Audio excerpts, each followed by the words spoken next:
नमस्कार, आप देख रहे हैं टीवी 9 भारतवर्ष। आपके साथ मैं हूं शुभांकर मिश्रा।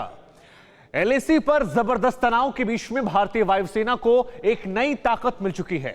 फ्रांस से खरीदा गया आज के दौर का सबसे अत्याधुनिक लड़ाकू विमान राफेल आखिरकार वायुसेना के बेड़े में शामिल हो गया है। अंबाला एयरबेस पर आयोजित भव्य कार्यक्रम में एयरफोर्स को 5 राफेल सौंपे गए। राफेल के इंडक्शन सेरेमनी के मौके पर रक्षा मंत्री राजनाथ सिंह के साथ फ्रांस के रक्षा मंत्री भी समारोह में मौजूद रहे। राफेल का विजय तिलक तो संपूर्ण हो गया, लेकिन अब एलएसी पर ड्रैगन के दहन का मुहूर्त शुरू हुआ है। रणभूमि में पहली विजय के लिए राफेल तैयार है, लेकिन सवाल यह कि आखिर क्या है सुपर योद्धा का चीन और पाकिस्तान पर एक साथ अटैक करने का प्लान, और कैसे यह जंगबाज गरज के साथ प्रचंड युद्ध का आगाज करेगा। आप देखिए हमारी इस खास रिपोर्ट कॉकपिट में टीवी 9 रिपोर्टर राफेल इनसाइड कैमरे पर। रण का मैदान फतेह, राफेल की गरज से तय, विजय तिलक संपूर्ण, एलएसी पर ड्रैगन दहन का मुहूर्त। कॉकपिट में टीवी 9 रिपोर्टर राफेल को देखिए कैमरे पर। और इस समय मैं खड़ा हूं रफेल विमान में, और अगर आप देखें रफेल विमान बहुत करीब से मैं आपको दिखाने की कोशिश करता हूं। और ये विमान आने वाले वक्त में भारत की तस्दीक की सिलसिले में रफेल विमानों की तस्वीर सीधे तौर पर बिल्कुल करीब से मैं आपको दिखा रहा हूं, समझा रहा हूं कि आखिरकार ये विमान कितने ज्यादा सक्षम होंगे। हिंद की शान, पहली उड़ान, सुपर योद्धा का अटैक प्लान। आरंभ है युद्ध प्रचंड, ड्रैगन को दंड, पाकिस्तान खंड खंड। जिस घड़ी का इंतजार 133 करोड़ हिंदुस्तानियों को था, जिस जंगबाज को भारत लाने का प्रण और रण में उतारने के लिए पीएम नरेंद्र मोदी ने सौगंध ली थी, आखिरकार वो पूरी हो गई।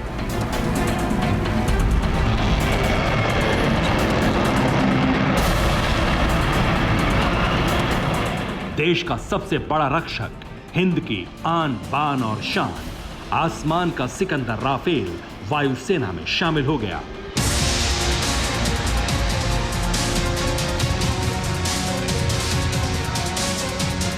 रक्षा मंत्री राजनाथ सिंह और फ्रांस की डिफेंस मिनिस्टर फ्लोरेंस पार्ली के हाथों से राफेल के इंडक्शन सेरेमनी पूरी की गई। इस दौरान सीडीएस बिपिन रावत, वायुसेना प्रमुख राकेश कुमार सिंह भदौरिया के साथ साथ सेना के बाकी अधिकारी भी मौजूद थे।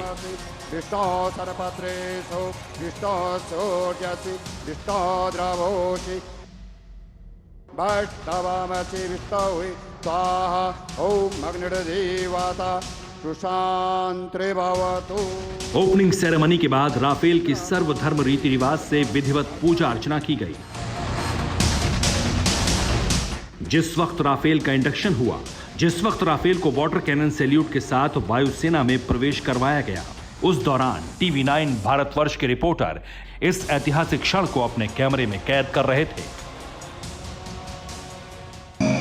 और आप अब देख रहे हैं गन सैल्यूट रफेल का। और अगर आप देखें 2 रफेल विमान लगातार एक के बाद एक यहां से आते हुए, और ये विमान BS-001 के साथ में खड़े होते, यानी उस तरह अगर आप देखें तो वो है आपका RB, यानी जो राकेश भदौरिया जो हमें अभी समय इंडियन एयरफोर्स के चीफ हैं, ट्रेनर एयरक्राफ्ट RB-001, और दूसरा विमान भी उसी तरीके से।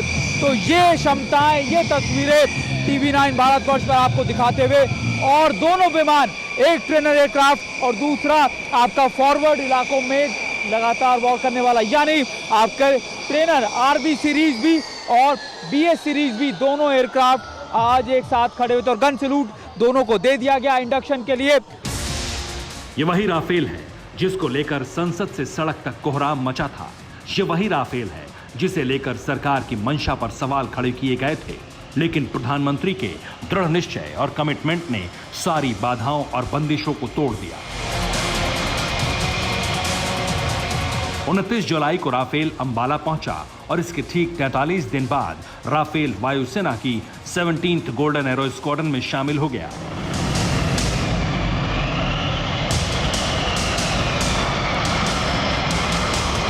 हमारे मित्र देश फ्रांस के साथ राफेल डील भारत की नेशनल सिक्योरिटी में एक गेम चेंजर है।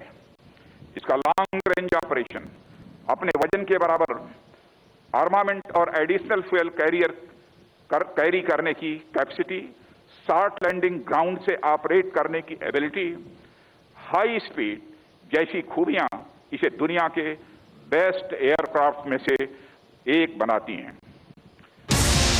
TV9 भारतवर्ष एकमात्र ऐसा न्यूज चैनल था जिसने अंबाला में हुई राफेल इंडक्शन सेरेमनी को कवर किया।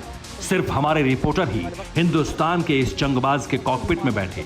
हमारी ही टीम ने राफेल के पुर्जे पुर्जे को कैमरे में कैप्चर किया। किस तरह राफेल का एयरफील्ड में दबदबा होगा, कैसे उसकी मिसाइल पावर से बचना किसी भी दुश्मन के बूते की बात नहीं। ये जानने के लिए आप अंबाला से आई इस सुपर एक्सक्लूसिव रिपोर्ट को देखिए। और इस समय मैं खड़ा हूं रफेल विमान में, और अगर आप देखें रफेल विमान बहुत करीब से मैं आपको दिखाने की कोशिश करता हूं। ऊपर अगर आप देखें तो आपको नजर आएगा BS-001, और यहां से आप इन विमानों को साफ तौर पर, खास तौर पर दिखा रहे हैं। ये इसके आर्म्स हैं, ये आप देख रहे हो इन जगहों के ऊपर ही इसके आर्म्स और एम्यूनिशंस लगाए जाएंगे, यानी मिंटो मिसाइल, हैमर मिसाइल, और दूसरे ये देख रहे हैं मिसाइल लॉन्चर्स कौन से है, ML-36, और ये सारी चीज़ें आप खास तौर पर रफेल विमानों की यहाँ पर सीधे TV9 पर मैं आपको दिखाने की कोशिश कर रहा हूँ। फिर RB-001 यानी RB-001 यानी वो एयरक्राफ्ट जो ट्रेनर एयरक्राफ्ट है, 2 सीटर है। अगर आप देखें, मैं अपने कैमरा पर्सन से कहूँगा कि आपको दिखाए ऊपर RB-001 यानी जो ट्विन सीटर हैं वो हैं। और यहाँ पर अगर आप एक बार फिर देखिए, मैं आपको हर वो तस्वीर दिखा रहा हूँ जो इन विमानों की आप बहुत लंबे समय से देखना चाहते हो। और ट्विन इंजन है, ट्विन इंजन यानी अगर आप देखें, इधर आइए, मैं आपको पीछे इनके ट्विन इंजन किस तरीके से मदद करते हैं। पेलोड अपनी वेट से कम 10,000 टन का इनका वजन है, और ये उससे ज़्यादा का पेलोड उठा सकते हैं, करीबन 2400 टन का। और यही वजह है कि इन एयरक्राफ्ट को भारतीय वायुसेना के लिए एक बहुत सक्षम एयरक्राफ्ट माना जाना है। अगले एयरक्राफ्ट में मैं जाऊँ, आपको 5 विमान आए थे भारत के पास, और ये है RB-004 यानी वो RB-004 जो विमान, करीबन 5 विमान आए थे, ये चौथा विमान है। दुश्मनों के लिए काल बनने वाले इस राफेल फाइटर प्लेन की ताकत क्या है? ये जंगबाज क्यों हिंदुस्तान की पहली पसंद बना? इस लड़ाके की वो कौन सी खूबी है जिसके चलते रणभूमि में इसका दबदबा रहता है? आखिर कैसे ये फाइटर प्लेन चीन को नाको चने चबवाएगा? क्या है सुपर योद्धा का ड्रैगन पर फर्स्ट अटैक प्लान? सब कुछ आपको बताएंगे, बने रहिए हमारे साथ।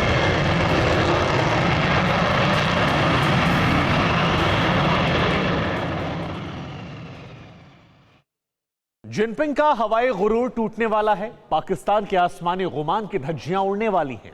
जिस स्टील फाइटर के दम पर ड्रैगन इतराता है, जिस अमेरिकी लड़ाकू विमान की ताकत पर पाकिस्तान टकराने का दम पालता है, आज उसी चीन और पाकिस्तान की असली औकात जो है वो आपके सामने होगी।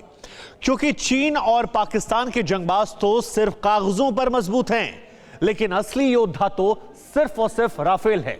आखिर कैसे, जरा देखिए इस एक्सक्लूसिव रिपोर्ट में। एक लड़ाका जिसकी रणभूमि में दहाड़ दुश्मन का कलेजा चीर देने के लिए काफी है।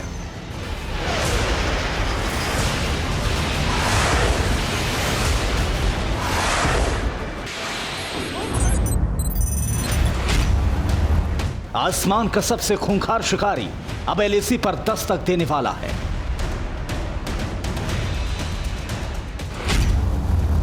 और इसके साथ ही चालबाज चीन जैसा शत्रु भारत के सामने नतमस्तक हो जाएगा, क्योंकि जिस LAC पर चीन ने नापाक साजिशों का चक्रव्यूह तैयार किया, जिस लाइन ऑफ एक्चुअल कंट्रोल पर घुसपैठिए ड्रैगन ने हिंदुस्तान को आंखें दिखाने की हिमाकत की, उसी LAC के वॉर जोन में दुनिया का सबसे ताकतवर लड़ाकू विमान न सिर्फ खोटा गाड़ेगा, बल्कि दुश्मन की सेना को नस्तनाबूद करेगा, वो भी अपने ही अंदाज में।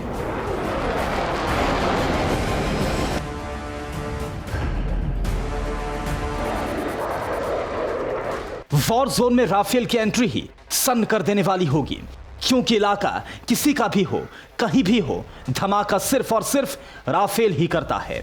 यही राफेल की सबसे बड़ी खूबी है, यही इस जंगबाज की सबसे बड़ी पहचान है। LAC पर चीन की और LOC पर पाकिस्तान की युद्ध वाली फड़फड़ाहट शांत होने वाली है।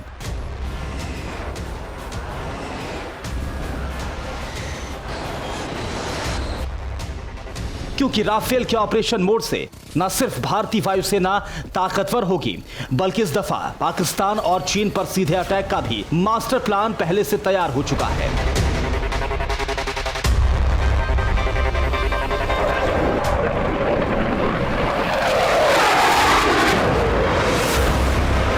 पीएम मोदी ने भारतीय सेना को खुली छूट दे रखी है। इतना ही नहीं, पाकिस्तान पर चढ़ाई करने के लिए राफेल को अंबाला एयरबेस और चीन पर लगाम लगाने के लिए राफेल को हाशिमारा एयरबेस पर तैनात करने का फैसला पहले ही लिया गया है।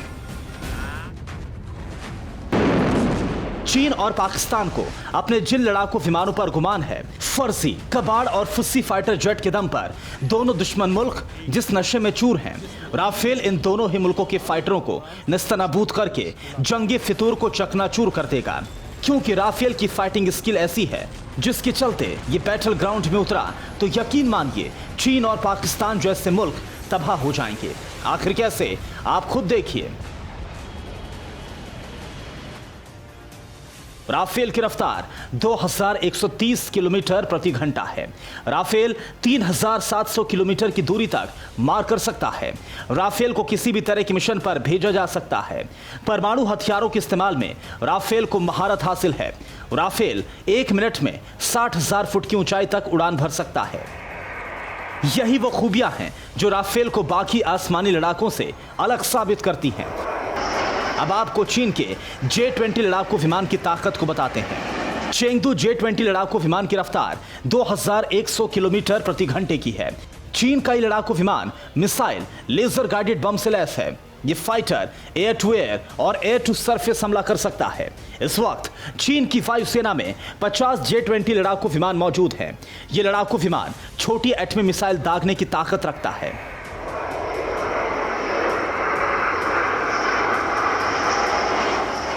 चीन अपने लड़ाकू विमान को रफ्तार और ताकत के मामले में F-35 के बराबर मानता है। इतना ही नहीं, चीनी मीडिया राफेल और F-22 जैसे खूंखार फाइटर से J-20 को शक्तिशाली बताते हैं। लेकिन इस फाइटर प्लेन को लेकर एक्सपर्ट दावा करते हैं कि इसे चीन ने अमेरिका की टेक्नोलॉजी को चोरी करके बनाया।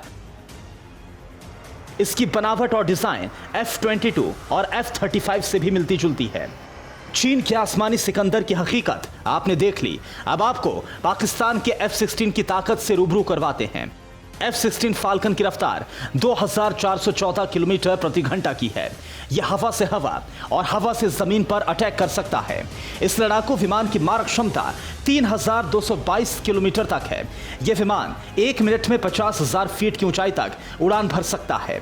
इसमें 20 mm की मल्टी बैरल कैनन लगी है जो 500 राउंड गोलियां दागती है। F-16 फाइटर जेट को लेकर एक सबसे अहम बात यह है कि पाकिस्तान इस लड़ाकू विमान को जंग में इस्तेमाल नहीं कर सकता, क्योंकि अमेरिका ने पाकिस्तान को जब F-16 दिए थे उस दौरान डील पर यह फैसला लिया गया था। यानी पाकिस्तान को जिस लड़ाकू विमान पर गुमान था वो ही जंग में उसके काम का नहीं है। मतलब साफ है कि भले ही चीन और पाकिस्तान कितने भी हवाई दावे कर ले, दुनिया को कितना भी बरगला ले, राफेल इस बार हिंदुस्तान के दोनों दुश्मनों को छोड़ने वाला नहीं। इस बार मुकम्मल हिसाब होगा, विस्फोटक और जोरदार होगा। Bureau report, TV9 Bharatvarsh. परवाह देश की, सोमवार से शुक्रवार रात 10 बजे TV9 भारतवर्ष पर।